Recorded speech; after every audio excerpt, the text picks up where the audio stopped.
We are also joined now by Senior Advocate Soli Sorabjee. Mr. Sorabjee joins us, I think, right after a quick flight out of Delhi and coming into Mumbai. We're grateful that you found the time to speak with us, Mr. Sorabjee, this evening. I'm sure you are as distressed with the events that have occurred at the Supreme Court as the rest of us are. Before I ask you more detailed questions, please share with us your first impression of what impact you think this is going to have on that very important judicial institution. Yes, not a very good impact at all. The public image of the judiciary will definitely be affected. And after all, this is not a question of majority, minority shareholders. Even assuming the other judges have a point of view, they can't call a press conference. This is not done. They're judges of the Supreme Court, and they should behave in a manner which doesn't affect the image of the institution in the eye of the public. Now, I'm very distressed at what has happened. And as I said, maybe they have a point of view, but that's not a way to go about it. I mean, you can't do like that and attack the Chief Justice in this fashion. I'm very, very unhappy at what has happened. Mr. Sorabjee, let me put to you exactly the same point that I just put to the Attorney General of India, and which is that these are four senior-most judges of the Supreme Court after the Chief Justice of India. Together, the five comprise of the collegium who appoint judges to the rest of the higher judiciary. Would you think that these four judges would have taken as extreme an action as they have today unless they thought that their backs were to the wall, unless they thought that all other efforts had failed, unless they thought that the only way to resolve this was to air dirty laundry in public? No, I don't agree.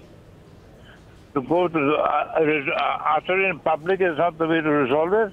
You can still have made an effort to meet the chief, talk with him, discuss with him, dialogue. Look, as I told you, this is not a case of a company that are majority and minority shareholders. Judges don't hold a press conference to air the differences with other members of the judiciary, especially about the Chief Justice. That's a very, very undesirable thing which has happened, and I, for one, am very unhappy about it. Okay, if I may put it this way, Mr. Sorabjee, the other concern I had was, as I was reading the letter that these four judges released to the media. Sorry? As I was reading the letter that these four judges released to the media, this was the letter that they had written to the Chief Justice. In that letter, I could find no specific detail as to what may have prompted their impression or conclusion that there was, unfairness being meted out or selectiveness being meted out in the allocation of cases in the Supreme Court. And yet, many senior counsels say that for the last several months, this has been the talking point in the Supreme Court. What do you speak, or what would you say of this allocation procedure that is currently at the heart of this controversy? No, I really don't know about how correct these allegations are. But the question is there, as I told you, I assume they have a point of view. Assume they have some grievance against the Chief Justice. I'm very much opposed to the manner of their doing it. After all, the Supreme Court judges, if they go on this way, what will the public think? And after all, the whole idea of public perception is very important.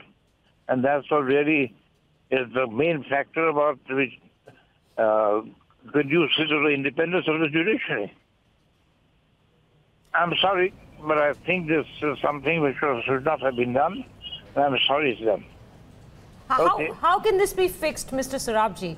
What needs to be done? Because I would hate to ask you if the executive should interfere. That is the last solution this problem requires. What needs to be done to make this this problem go away, or can it ever go away? Because today there was a question put to the four judges in the morning in the press conference on whether the Chief Justice should be impeached, and one of the judges said that's for the nation to decide. And then later on in the afternoon, we heard a comment by a retired judge who said that these four judges should be impeached. We are now speaking of impeachment in casual terms in this country.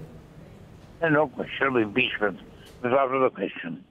I don't know. But that's exactly what happens. When these things happen and people come out with all sorts of comments and all sorts of so-called solutions, and that detracts from the authority of the Supreme Court. the final court in our country.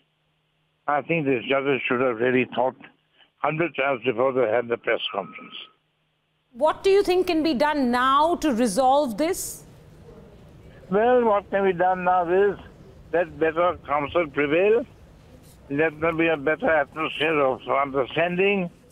Meet the chief.